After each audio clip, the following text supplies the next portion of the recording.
ঢাকার বিখ্যাত ভুনি খিচুড়ি and restaurant limited ঘরোয়া হোটেল। তো অনেক বেশি প্রশংসা শুনেছি এই খিচুড়ির। আজকে রিভিউ দিব ঘরে বসেই, দেখা যাক কেমন হয়। এটা হচ্ছে খাসির খিচুড়ি। তো আমার এর আগে পরে ট্রাই করা হয়নি, এটা ফার্স্ট টাইম আমি ট্রাই করব ঘরোয়ার খিচুড়ি। আমি এমনিতে অনেক মজা করে রান্না করি, তো তারপরও আজকে ট্রাই করে দেখি নিজে বাসায়। আর আমি বাসাতেই হচ্ছে যে বোরহানি বানিয়েছি মজা করে, সময় রিভিউ দিব না।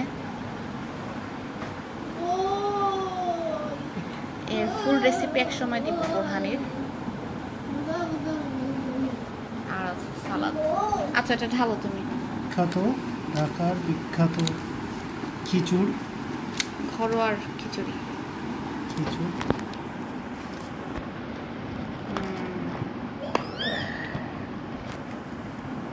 আচ্ছা, ঢালো। বন্ধুদেরকে দেখাবো, বন্ধুদেরকে বলবো যে খিচুড়ি খুব টেস্ট। ডিম দাও। ডিম দিতে তোমাকে সাহায্য করবো। আর শসা? শসা। কাঁচামরিচ দাও। শসা রেখেছি।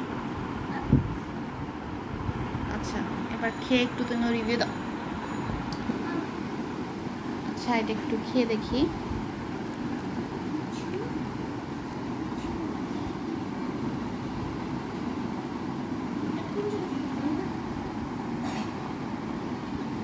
তো এখানে কি বরাদ্দে মাংস দিয়েছে একটু দেখি। এই যে খাসির এক পিস,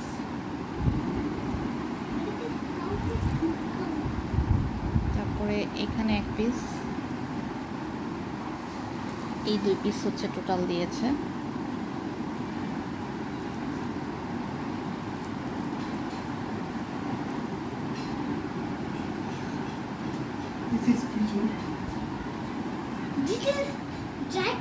তুমি একটু খেয়ে দেখো কেমন।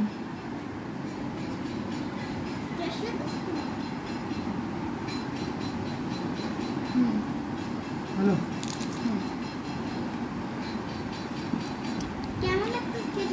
কেমন? ভালো।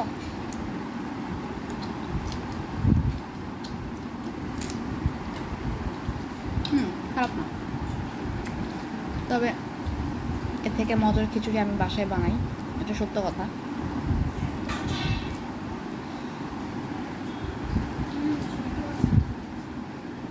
আমার মনে হয় এই প্যাকেট থেকে ওই প্যাকেটের মাংস বেশি ছিল।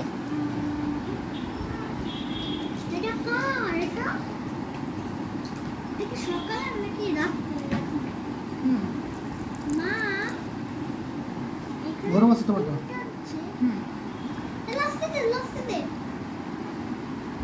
খারাপ না, ভালো। তবে আমার এক্সপেকটেশন লেভেল অনেক বেশি হাই ছিল ঘরোয়ার খিচুড়ির ব্যাপারে, কারণ অনেক বেশি হাইপ এই খিচুড়িটার। তো আমি তো আগে ট্রাই করি নাই, খুবই নামধাম শুনেছি বেশ কয়েক বছর আগে থেকেই যে ঘরোয়ার খিচুড়ি অনেক টেস্ট। আমার কাছে আহামরি কিছু লাগে নাই, আমার কাছে মনে হয়েছে আরও এর থেকে আরও মজার খিচুড়ি আমি বাড়িতে বানাই। কারণ এই খিচুড়িটার কোনো ফ্লেভারই ছিল না, না গরম মশলা, না চাউলের যে পোলাও চালের যে খিচুড়ি রান্না করলে আগুন ধরা টেস্ট হবে, ওই ধরনের কিছু আমার কাছে লাগে নাই। আর দামটাও আমার কাছে মনে হয়েছে খাবারের মান অনুযায়ী একটু বেশি। সেটা হচ্ছে 270 করে ছিল পার প্যাকেট। আপনারা রিফিল যদি পার্সেল করেন 130 টাকা, আর ওখানে যদি বসে খান সেই ক্ষেত্রে রিফিল মনে হয় 60-65 টাকা এরকম আর কি। তো যাই হোক, আমার একটা খিচুড়ি মজাদার রেসিপি আছে চ্যানেলে, সেটা দেখে নিতে পারেন, সেটা বেশি টেস্ট এর থেকে। তো যাই হোক, খেয়েছি আলহামদুলিল্লাহ, মোটামুটি একদম খারাপ না। আবার ওই যে এক্সপেকটেশন অনেক হাই ছিল, যার কারণে এত বেশি ভালো লাগে না। এই তো।